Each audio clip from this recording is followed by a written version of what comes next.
Hello and welcome to the Mind Renovation Nation Show, brought to you by Red Maples, your go-to source for institutional style property management of small multifamily rentals. I'm your host, Nathan Bush, and each show we share with you real-life lessons from my real estate experience. We invite industry experts, innovators, influencers, researchers to check out and join these opportunities facing small multifamily rentals on this show.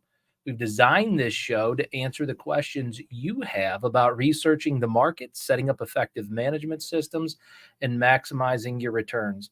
If you want more of these types of resources regularly, you can subscribe to my YouTube channel or head over to www.nathanbushmba.com/subscribe. That's Nathan, bushmba.com/subscribe. And check out the other resources in the links and descriptions for the show. If you got questions today, guys, go ahead and post those questions in the comments. I'm happy to network and have conversations all about real estate today with you. And if you're new tuning into the show, go ahead and post your name and where you're from. That will help me better identify those in my audience so I can have more conversations with you like this in the future. All right. So in a training room in my local realtors association, I stood at a defining juncture in my career. I was clutching the clicker, PowerPoint presentation clicker, that is, with anticipation. I thought maybe I was going to crush it. My hands were so tight. I was ready to unveil the insights from my first book. I wrote a book called Leadership Coaching as a Strategy for Employee Development. My marketing skills weren't as great back then, but it was a book on leadership, and I was about to present it to an entire room full of realtors. My heart was racing. My pulse felt like a drum beat. I could hear it in my own ears. And this was my leap into the unknown moment, a pivotal action moment. It was inspired, guys, by countless stories that I have absorbed over time from all of the motivational books and all of the audio programs that I consumed. The aftermath of this presentation, it was a real tough pill to swallow. Not one book sold, not one speaking engagement contractor lined up, and not one single new client. Have you ever had a moment like that? You just didn't get what you thought you were going to get out of a situation. To many, this might have signaled defeat, a sign to pack it up and to head home. But for me, I was just getting started. I had done it. I'd spoken in front of a room full of an eager crowd waiting to hear my voice as it resonated through the room and deliver my message. Years have passed since that first address, and no one's come up to me, even to this day, and said, "Man, Nathan, that presentation you delivered at the Realtors Association, the first time you did it, changed my life." But it changed mine. It changed mine. It was living proof, guys, that you can reach for what you want. It's within the realm of possibility. That first attempt at anything worth doing is usually the hardest, and it's rarely perfect, but it's the doing it that counts. This time in my life taught me that you might not knock it out of the park the first time you're up at bat, but getting up, getting in there, and swinging is what counts. It's what gets you noticed. It's what gets you heard. It's what gets you reps. And more importantly, it's what gets you closer to what you want. Now I'm here. It's years down the line, and I'm sharing a slice of my life with you, not because I want to showcase some highlight reel with you. No. I'm telling you this because it's real. It's raw. It's the story of a guy who stepped up to the plate and stayed in the game even when it seemed empty. And today I speak to audiences all the time. My presentations have moved hundreds, if not thousands of people to action, to make changes and make a difference in the world. What's that one action that you wish you would take? What's that one thing that's been gnawing at you that you wish you would take action on that specific dream? Look, one of the things I know is nobody takes step 2 until they first take step 1. So if you're in the real estate industry today and you're looking for a speaker who's walk the walk, talk the talk, and delivers presentations that are authentic from my own experience, let's connect. Let me have a conversation with your audience. Let me share my story. Let me share stories of resilience, of persistence, of intention, of reflection, of environment. These are all underlying beliefs that I have that are all about action. And really what I believe is what I call the bedrock of growth. So come along with me on this journey of Mind Renovation Nation. Follow me, carve out some time, but let's embrace this stuff together. Let's walk through these things each show because it isn't just about me. It's about all of us who dream, all of us who do, and all of us who dare to grow. On this show, let's grow a little bit today, talking all about financing your investments. Financing your investments. We're going to talk about loans, grants, and a little bit more. And see, the interesting thing about financing is it's kind of like Usher. I know the only reason I bring this up is we got the Super Bowl coming up, and it's extremely important that you understand that Usher is at the pinnacle of his career, highlighting the halftime show at the Super Bowl.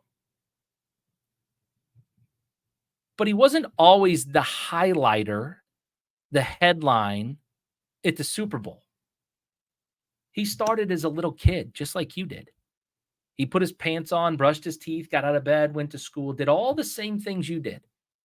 Ultimately, where he started and where he ended up were vastly different. You've got the same ability when it comes to real estate to start off, just as every single mega real estate investor you've ever seen in your career, in your life, and achieve great things. Usher in his song, More, he talks about pushing for more success, never settling. And when it comes to your financing and your investments, guys, you have to have this internal drive in order to get and find the funds in order to achieve your deals. And the first deal might just be like my first attempt at public speaking. You might feel the same way, but there's a difference between those who succeed and those that don't. And before I can even get into talking about the bits, pieces, the technicality, the parts, remember, this is called Mind Renovation Nation for a reason. Because I know that success starts 100% in the mind. Inside Usher's brain, I know what he's thinking because he put it in this song More. There's a quote from the song. I'm not even going to attempt to sing it, but there's a quote from the song where he's singing and he says, the headliner, the finisher, I'm the closer, the winner, best when under pressure. With seconds left, I show up. Gonna push it to the limit. I want more. Do you want more for your life? Is this the internal drive that you have? Are you willing to push it to the limit? Are you good under pressure? If not, it's going to be real difficult for you to achieve that level of success that you're looking to achieve in your life. See, Usher's just a good example of somebody who started the same way you did and ended mega millionaire, headlining, famous on stages. And when it comes to getting loans, maybe you don't want to be famous. Maybe you don't want to headline a singing and dancing exhibit in the middle of the Super Bowl. But you want something, or you wouldn't be watching this show. There's something that you want better than anything else. And I'd be willing to bet that thing, if you're watching today's show right now online or on replay, I'd be willing to bet that thing is, how do I find the financing for my project? I'm going to give you some examples, starting with the most easiest to the most complicated and difficult today. That's the way we're going to walk through this on the show. And in these examples, I might not give you all of the technicalities about how specifically to do this, but I'm going to give you piece by piece, step by step, the information and tools that you need to know in order to succeed in putting these financing packages together so that you can have success. One of the first things that we want to talk about when we talk about financing is this concept of private loans. And while there's a technical aspect of private loans, you got to have a title company. You got to have a legal piece of paper that explains the terms of the loan. You need to know those terms of the loan ahead of time. Maybe sit down with a term calculator and loan calculator and try to figure out what that loan's going to be or should look like, or what you could afford to pay somebody back. But there's two ways to get money in a real estate transaction. There's equity and there's debt. There's debt. A private loan, you can have a partner on a transaction that does not have equity. That partner is a private loan partner. They give you the money. I have a buddy of mine, he's a good buddy of mine, and he flips houses. And he got started with his father-in-law giving him all the cash he needed for the renovation and for the loan on the home. He funded the purchase and he funded the renovation costs. And he gave him a simple interest rate that he didn't have to pay back while he was renovating the property. Now, my buddy put all of his own money into the labor, but his father-in-law put all of the money into the purchase, into the supplies cost of that property. And at the end of the property, depending on how long it took to sell the property, the investor, his father-in-law, was paid back the entire sum plus interest on that property. He's a partner in the deal. It's just structured through debt. You can do this with private loans and with people that you know, friends, family, different connections. One of the things that you're going to have difficulty, though, is how do you get yourself into a situation where people are wanting to give you money for a loan on a property? Where do you even find these private lenders? How is that even possible? Well, it's extremely important that you understand that there is a sales process that has to take place in order to be able to get a loan. Number one, you got to know what your objective is. You need to know what the terms are that you're trying to negotiate for. That's called an offer. So as long as you know your offer, you're in a position to be able to ask somebody if they'd be willing to fund that offer on a specific project. So what is your offer to that investor? Then you need to back it up just a little bit and say, what is your call to action so that you can present that offer to somebody? Do you need to meet people face to face in order to present that offer? Can you meet with that person one-on-one or on a Zoom call in order to present that offer? How close is the relationship? So you need to know what your call to action is and how you're going to actually make that presentation. Next, you need to know who you're specifically targeting. People have pains right now. The stock market, it's been a pain. There's people out there right now who have pain because they need a higher interest rate. They need a higher return. Maybe your pain in your person is a retiree, somebody that has got, they're living off the interest from the income that they're making. They're already retired, and you can supplement and get them even more money by going into a partnership with them. They're the debt carrier, you're the labor carrier, and you can partner on them with a private loan. Maybe the person that you're going after is somebody who's still working hard in their career and they're trying to get into real estate. They just don't want to manage the termites and the tenants and the pests and the tenant complaints, and they don't want to get into any of the work or the labor, but they still want to be invested in real estate. Maybe that's the person you're specifically going after. But you got to know what their pain is and what they're trying to heal, because you got to be able to speak specifically to it. Once you know who you're targeting and you know that pain that you're targeting, then you need to have two things. You need to have your educational pitch. You need to know what education you're going to educate that investor with to help them understand. And then once you have your education, which is your results and research, meaning you've done this before, you've worked for somebody else to do this before, and you can tell that story. That's your results, your research, and your education.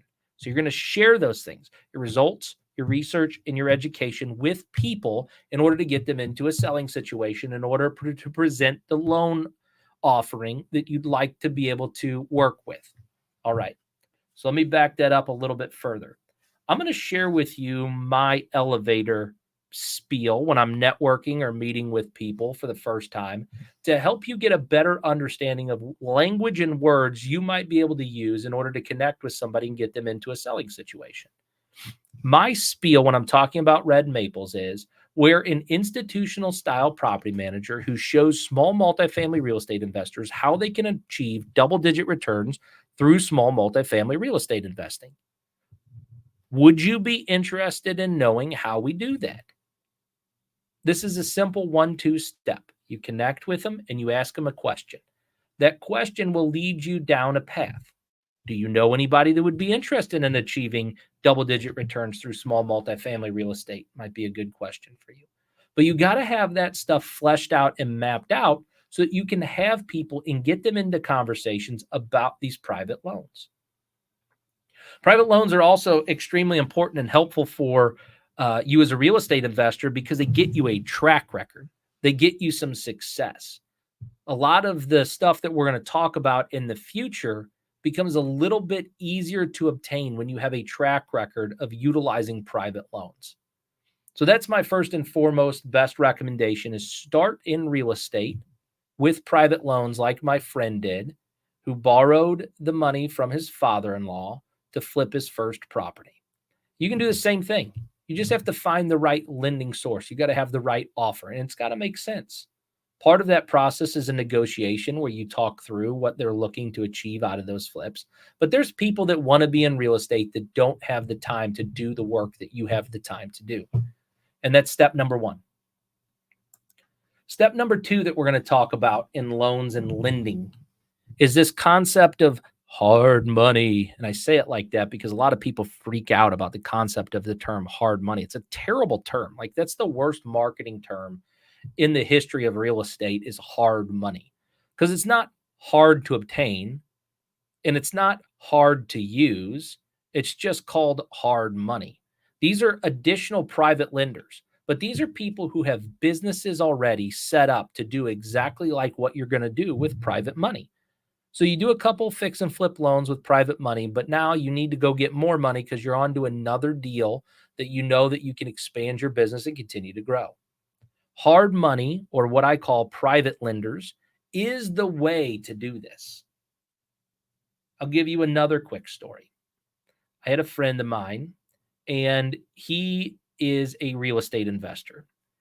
Matter of fact, this particular friend has been on my show. Even last week, he was on my show, and he was talking about short sales, and he teaches people how to achieve short sale status. But he's a hard money lender. And so he's teaching you to buy property on short sale to protect his money. And then he'll give you all of the money that you need in order to do the entire fix and flip process and buy the property because he knows when you sell it, you're going to sell it and make somewhere between 100, 150. It's even possible to make upwards of $250,000. I know about a deal that he did with somebody where there's $250,000 made on that transaction. Okay, that's a hard money loan. He's a lender in business who's a private lender that does hard money loans. Now, he does a specific kind of hard money loan. But my question to you is are there other lenders that do hard money loans that are already set up that are private institutions designed to lend you money? And yes, it's under a structured sequence. And yes, it's going to cost you more than private money. The interest rate is not going to be as cheap. You're going to have to pay some points on these deals, but it allows you to continue and do transactions. Hard money lending has been around ever since private loans have been available. They just termed it hard money lending. And again, I don't know why we called it that in this industry. Now, you can go to my website. I'm going to pull up my website here for just a second for everybody. And on my website, you would like access to some of these private lenders. We do have access on my website here to some of these private lenders. You're going to go under resources, hard money lending. And if you need a fix and flip loan, if you need a acquisition bridge loan, if you need any type of this access to this private money, you need to refinance your portfolio, click this button, apply right here. It'll bring you to an application right online. It'll ask you to select the state that you're in. Hopefully you're in Missouri because that's where we would manage your property for. So you go to Missouri, you select the type of collateral that you have. So it's a single family home. And no, I don't live in it because none of the hard money guys will fund you if you're living in the property. There's loans that are designed out there through other institutions that are not private money whenever it comes to you're going to house hack and live in the property. But if you're not doing that, and this is a flip, or it's going to be something you're going to turn into a long-term rental, you come in here, select a state, select a collateral, and then click, do you live in the property? No. Then you're going to put in your company name because you have to have a business in order to get access to hard money. You cannot do this in your personal name. So you got to set up an LLC. You got to go through that process. It's a different show, different story, but you have to have a name. and you got to have an email address. Those things will set you on the process for you to have the ability to get a hard money loan. Making sense, guys? That's the way that you do this stuff. That's the way that you do this.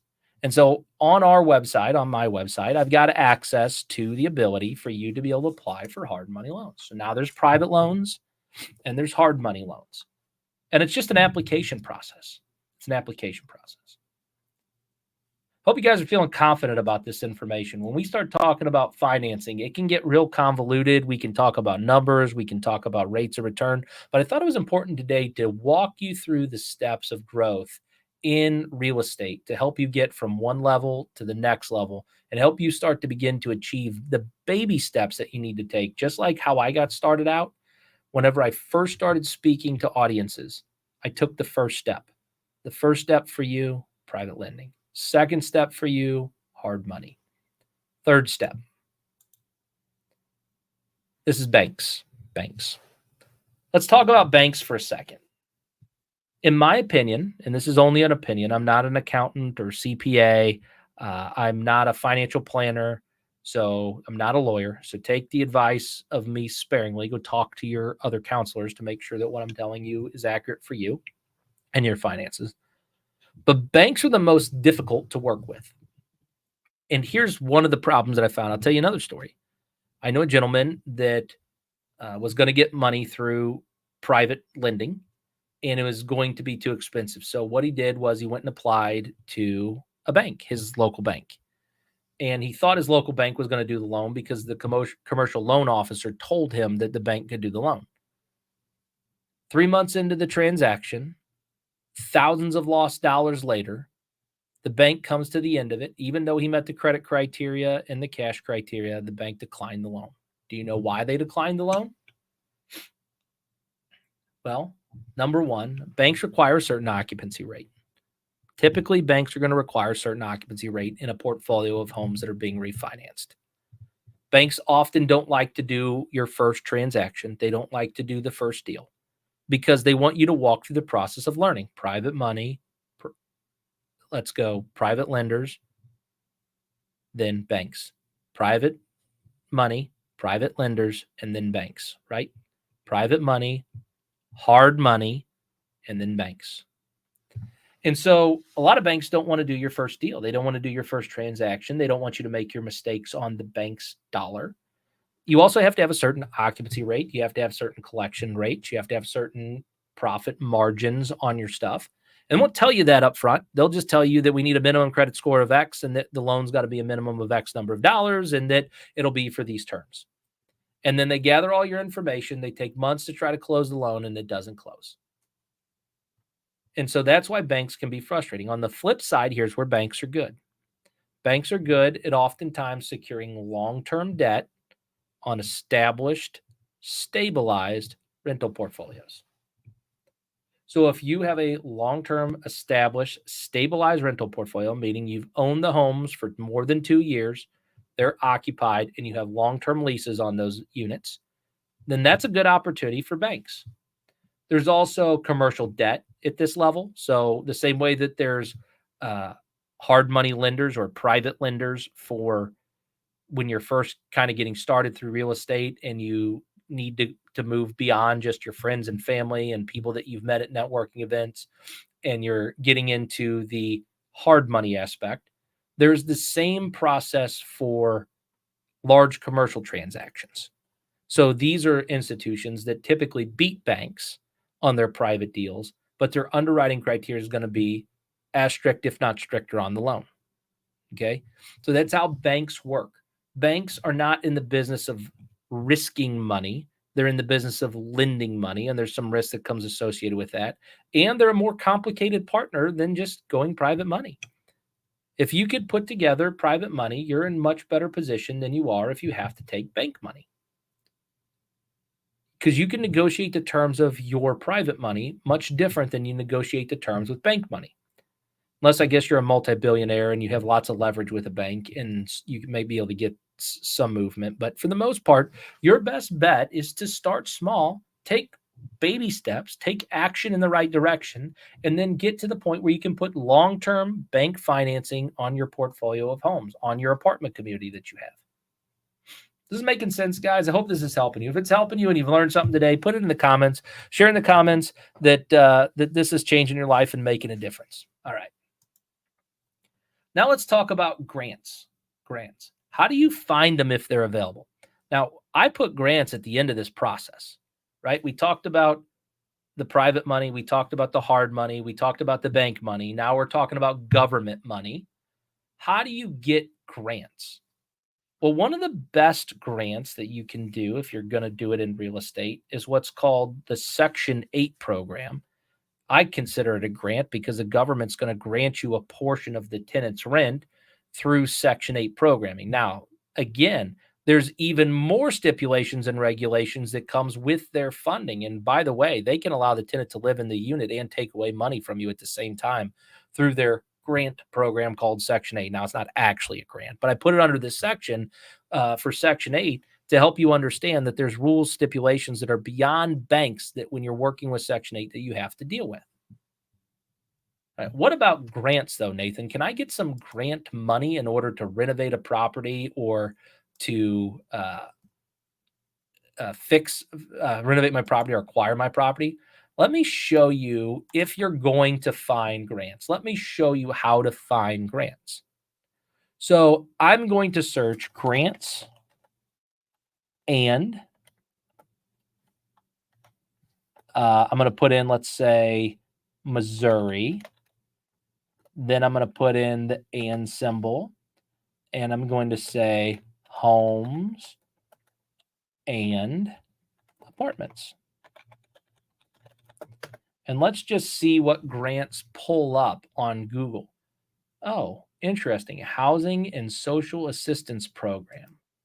Pull that one up. The USDA Single Family Housing Repair Loans and Grants in Missouri. Okay, what about, let's see what else they got here. Community Development Block Grant in St. Charles. Housing grant in Missouri and Kansas City. So here is the St. Charles County Housing and Social Assistance Programs, the Community Development Block Grant, CDBG, Home Investment Partnership Program. Most grants, not all, but most grants are going to be designed with a specific income minimum criteria that you have to be earning in your life.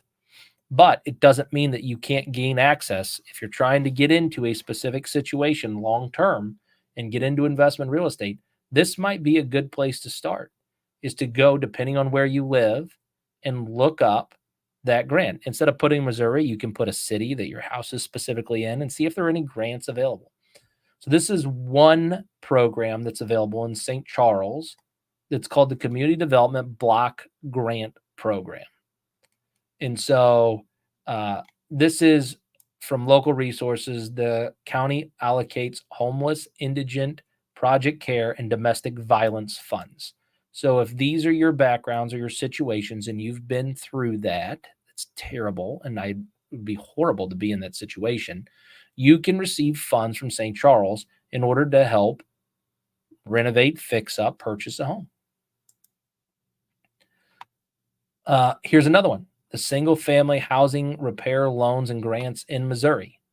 So this one here tells you exactly for grants, be age 62 or older. So here's one through the USDA for people who are 62 or older, and they have a maximum loan value of $40,000 and a grant value of $10,000 for total assistance of $50,000. Here's another one. Let's go to here's an interesting program. I believe you will have to pay for this, but there is a program called MissouriGrantWatch.com, and you can hop on this website, and I believe there's a minimum monthly fee that you pay for access to this, but it will give you all of the local housing grants that are available in the state of Missouri that are available if you need funds to renovate or to do a project. Now, there's some large projects grants that are out there through federal programs that you can achieve. And see, the reason I bring up grants is because in my undergraduate degree, I actually got a degree in nonprofit management. That means writing grants. And before you start writing into me and emailing me, asking me to write a grant for you, I'm not going to. It's not my business. However, grant programs are available out there. And to fund a grant, typically, you need all of the same information you would need in order to be able to present a loan opportunity. You need all the same information that you would normally need in order to be able to present an equity opportunity.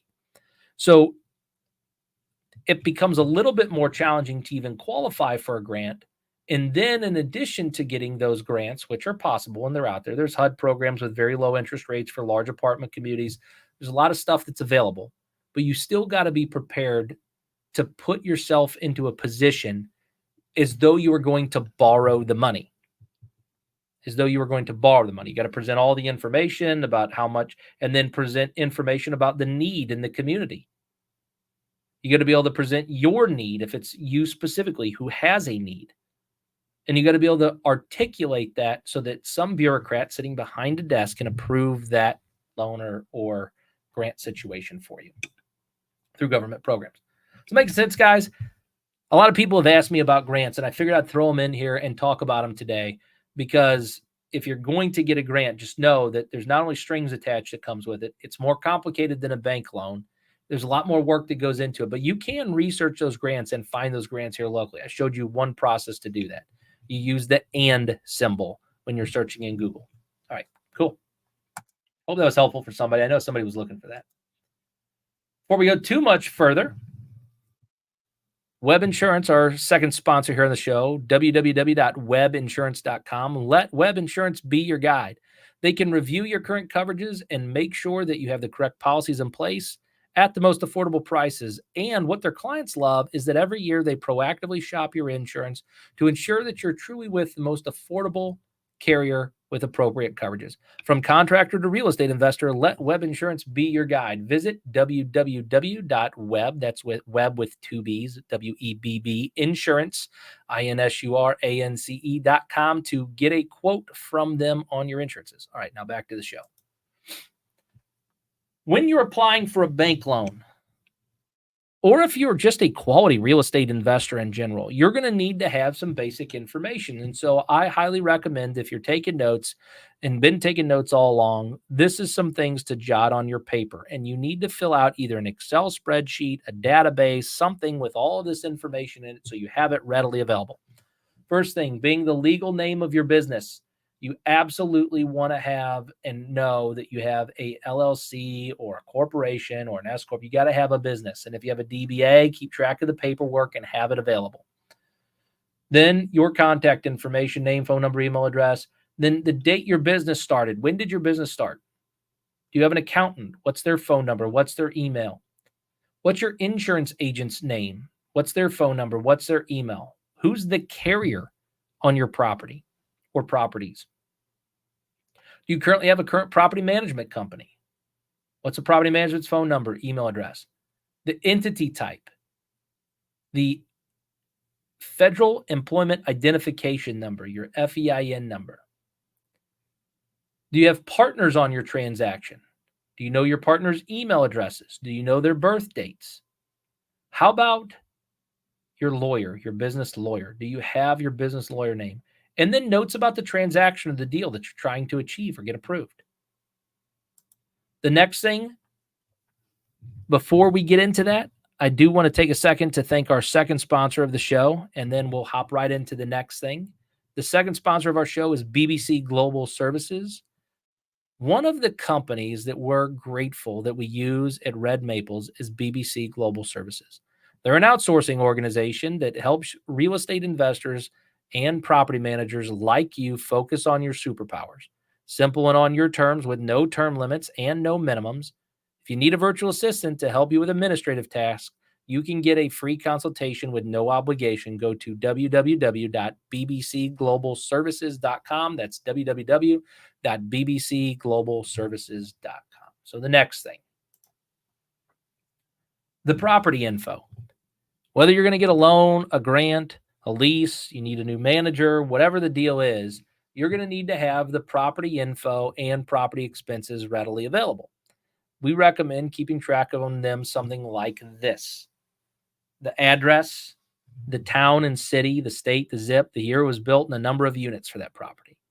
Are you renting them Airbnb or not?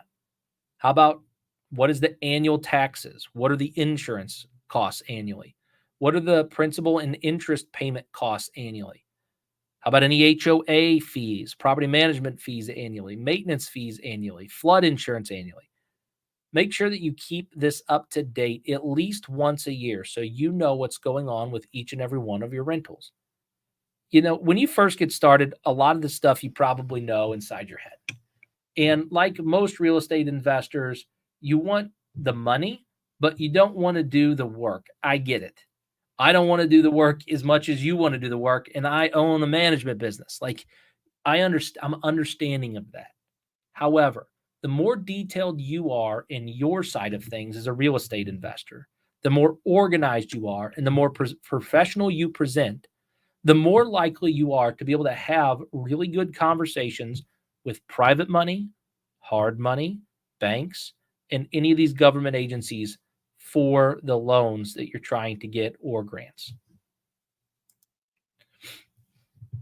The last thing that you need to really get honed in, well, there's really two things. One is the property value and condition, and the other is the unit information. And we'll talk about the unit information kind of as a separate deal altogether, because if you don't know the unit information, that's a shame on you. But you do need to keep this in your files. You need to keep track of your property value and condition. You want to know what is your insurance deductible on each property. You want to know the purchase date and the purchase price. You definitely want to make sure you know what the current value of that property is. And you want to know how much money you've put into renovations since your purchase. You want to know what year you last cosmetically renovated the property. In the last 10 years, have your roof been replaced, the HVAC system, electrical, plumbing? And then you want to know what the existing lien or loan on that property is at on an annual basis is probably the best way to track that. It's nice if you can track it monthly, but if, at least do it annually. Know how much money you relatively owe on that property. And then your unit information. I mean, this should be on a rent roll. Every real estate investor should have this. This is not rocket science. This is easy entry-level stuff. But you do want to know, is a unit leased or not? I don't know how many units, you know, I've brought people on from a property management standpoint. They don't even know if their property is vacant or occupied, which is crazy to me. Like, are you collecting rent off it or not? Did the tenant move out? Nobody can tell you. That's sad. All right. So is it leased or not? Is there a deposit? Is there a rental rate for that property that you're currently being paid? All right. How many beds? How many baths? The square footage? And could the rent be increased? If so, to what? Those are all things that you should be keeping track from a unit perspective on an annual basis. But like Warren Buffett said, guys, the best investment you can make is in yourself. The more you learn, the more you'll earn. That's Warren Buffett. And just like me, you can start from the very beginning on whatever your journey is, whatever your level of success that you're trying to achieve is. You can start entry level. You start at the beginning. You take the first step, and then the second step, and then the third step. I wanted to outline a plan for you if you're a new real estate investor and you're getting into real estate for the first time, or maybe you've been investing in real estate for years, but your business isn't growing. I wanted to give you a plan, an action plan that will help you grow. One to say it's okay that a number of years ago you did your first presentation and no one bought and no one asked you to speak again and no one came up and said you changed your life. But your life was changed the moment you made your first real estate investment. Now it's time to take those steps and to grow. Take step 2 and step 3. And I hope I outlined for you today a clear plan and path on how to make that happen for yourself. I love working with real estate investors. You guys are the most passionate, charged, driven people on the planet. And I want to see you win this real estate investment game. And I want to see you win it because the more you win, the more we win. And what I mean by that is at Red Maples. when you acquire more property, that gives us more opportunity for Red Maples to manage even more. And so if you're looking for an institutional style asset manager that can show you how to earn double-digit returns on your small multifamily rentals, head on over to www.red-maples.com/assessment, and that will get you into the ability to communicate and connect with us and start your real estate investment assessment to make a determination on where you're at and where you could be. So when you do this real estate assessment, what we do is we like to review your rental portfolio to determine your next steps. And then we'll review the profitability, the leverage, the liquidity ratios of your business. And we'll provide you with a plan of action on the direction you could take with your real estate investing business based upon the performance. Should you sell assets? Should you refinance assets? Why are you not getting what you want out of your rental performance right now? And if it's simply just management, hey, let's start with the new manager.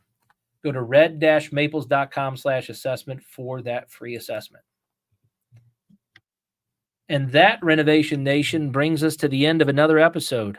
I'm Nathan Bush, your guide on this journey of real estate business growth. Remember, just like plants need the right air, soil, and care, our minds need the right environment to build a life of passion, purpose, and growth. Don't forget to get your citizenship to Mind Renovation Nation. Follow us, subscribe to my email list, and hit subscribe on YouTube to stay up to date with our latest episodes. And if you love today's Mind workout, share with a friend who's as passionate about real estate business growth as you are, so they can join us on this journey every Friday at noon, where we learn something new in real estate. Join me next time for insights and inspiration, and of course, a bit of that nation-building spirit that drives a community united by shared values, purpose, and a commitment to leaving a lasting legacy. Until then, keep building, keep growing, and let's lead more than 25,000 souls to a life of values-based investing. In our journey of Mind Renovation Nation, we often talk about personal growth, ethical leadership, and making impactful choices. Values-based investing is an extension of that philosophy. It's about being a steward, not only of our finances, but of our values and vision for the future. I'm signing off from the heart of St. Louis. Stay blessed, stay inspired, and remember, every day is a chance to renovate your nation. See you guys.